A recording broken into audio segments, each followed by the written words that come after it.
What we carry on our persons every day is sometimes so ubiquitous and so unreflective that we forget the reasons why we're carrying what we're carrying.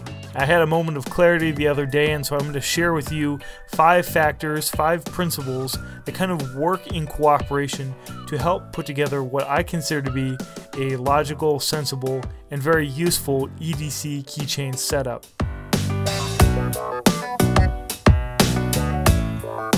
Now, the first factor to consider is what I would call necessity. That is, what items do you truly need for a keychain setup? Now, there are plenty of items that we EDC that aren't necessarily keychain items, like, for example, a pocket knife. If you're carrying a pocket knife separately, it might not be necessary for you to carry it on your keychain. Now, obviously, keys are suitably carried on a keychain because they're the kind of things that you need to have some sort of gathering tool, some kind of gathering mechanism to keep them together. A flashlight is a very suitable thing to carry on a keychain, maybe even a necessity because many times using keys without a light can be difficult. Thirdly, a multi-tool for me is a very necessary keychain item because I'm not going to normally be carrying a full-size keychain item, and many times I'm going to want it readily accessible. You see, the keys and the items on your keychain are going to be the things that you're reaching for first most of the time. This is the first line of action in your EDC, in the gear that you're carrying. And so the kind of things that you put on here are going to really be the things that you want ready access to, are essential, and are going to be things that are frequently used. Now, the second factor for consideration is what I would call modularity. How is the gear going to suit the day's needs in a adequately interchangeable way? So what I mean here is you'll notice that all of these gear items don't necessarily have the same kind of attachment to the keychain or key lanyard or key cable, whatever you're going to use, but they're attached in a way that makes sense given the kind of tool it is. This Prometheus Beta QR is easily detachable because there are plenty of occasions where you're not going to want your flashlight attached to your keychain, but you're going to want it readily accessible, and your keychains are always going to be kind of the first things that you'll know what to reach for. The KeySmart here is great because it allows me to easily interchange keys that maybe I'm not using as much, but I still want to have on my person in a compact way. So here's modularity within modularity. Now, most of all, when I talk modularity, I'm really thinking of the thing that's actually holding all of the gear on your keychain together. And so an aircraft-grade cable is a great choice because it can hold a wide variety of things. It's very sturdy, and it's extremely easy to interchange items that perhaps you don't need. If I'm going out of town for the weekend, I don't need my house keys, my work keys, I can take this off. If I know for sure I'm not going to need my car for a day, I can easily take off the car key there.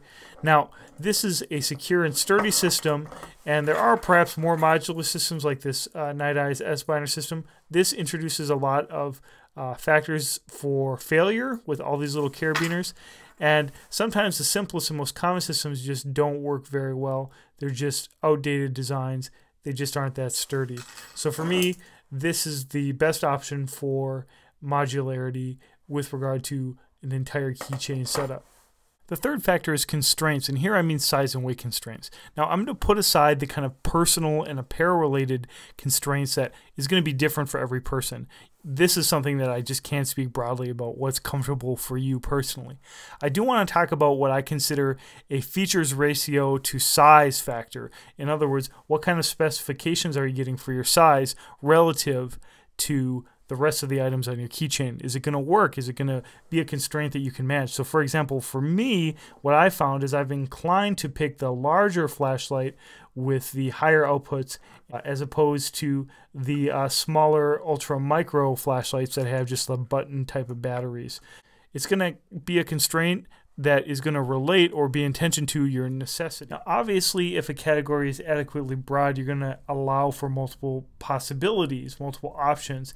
And so I don't think the only way to effectively carry a flashlight on a keychain is to have the biggest one that you can comfortably carry. Another option, considering a broader context of EDC, is carrying a micro flashlight like this and then carrying another flashlight in a separate way, like carrying this EagleTech D25 AAA in the bottom of a pocket, or if you're into bigger flashlights, carrying one with a clip or something like that. That just shows how this factor is going to be interplaying with other factors. Along those same lines, I'm almost never going to have just a dedicated knife on my keychain because frankly it's so useless compared to a full-size knife. One where it's a little ambiguous for me is a pen. This is a MC Fabrications pen, and I use a pen all the time, but the thing is I use the pen so much that I'm probably going to carry a separate pen. So this usually is not going to be something I carry on my keychain, even though it's designed for that.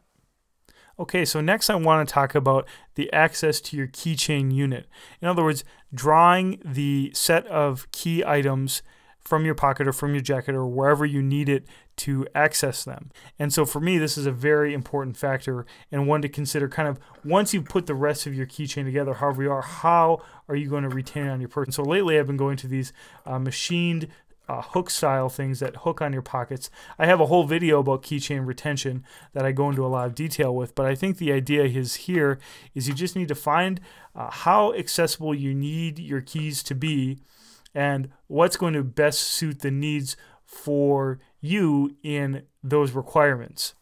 Now, the last factor that I would count as important is the fun factor. Now, this is where it kind of throws the balance of all the other factors to the wind, and it just shows your preferences, your tastes, kind of the hobbyist side of EDC. And it's also something where money can come into play. See, I'm really not focusing on money as being one of the factors because I believe that the other four factors and this factor, as a matter of fact, can be done in a cheap and interesting way. You don't need to spend $1,000 on your keychain gear to have something that's highly functional and interesting and something that you could use for a long time. Basically, the fun factor is going to allow you to say like, okay, so I like the style of this brass pen, or I like the knurling in this flashlight, or I am a Victorinox collector and so I like to always have one of them on me. Basically, you can consider the fun factor as the way to inject something interesting into your keychain EDC when so much of the other factors are really, I think, practical. So there are 5 factors: necessity, modularity, constraints, access, and the fun factor. And for me, if you take together those 5 factors for putting together an ideal keychain EDC, I've ended up with something like this. This is the Leatherman Style PS, a Prometheus Beta QR, KeySmart, and this is a Pangea Designs titanium clip, and then we have a cable right here drawing it all together. This keychain setup is driven by daily necessities, not other kinds of necessities. For example, this is not suitable for self-defense. This is not suitable for wilderness survival. I think if you're depending on your keychain for that kind of thing, you probably need to prepare in a more serious way in a different capacity. Now, you might want to have like a backup safety item here if, for example, you're in a dangerous part of town and you want pepper spray, or if you're in the wilderness frequently and you need a flint, well, maybe that would fall into the necessity category. But I don't think survival is an essential broad category for an EDC keychain setup, nor do I think, for example, is money a factor that always needs to be considered. Sometimes people like to spend more, other people really like to be thrifty. That's something that is going to play a role no matter what, and it isn't a proper category to really honing a good EDC keychain setup. So there you go. Those are my kind of 5 categories, 5 factors, 5 elements, 5 principles that I think will help you focus your EDC for your keychain and enable you to have the items that are truly useful to you without being superfluous or missing things that are essential. Now, these principled commentary videos are something that I'm hoping to do more of, so please do me a favor and give me a thumbs up if you enjoyed this, or at least if you found it thought-provoking. Now, if you have suggestions, tips, a different perspective, I'd love to hear it, so make sure to let me know below. And thanks a lot for your time.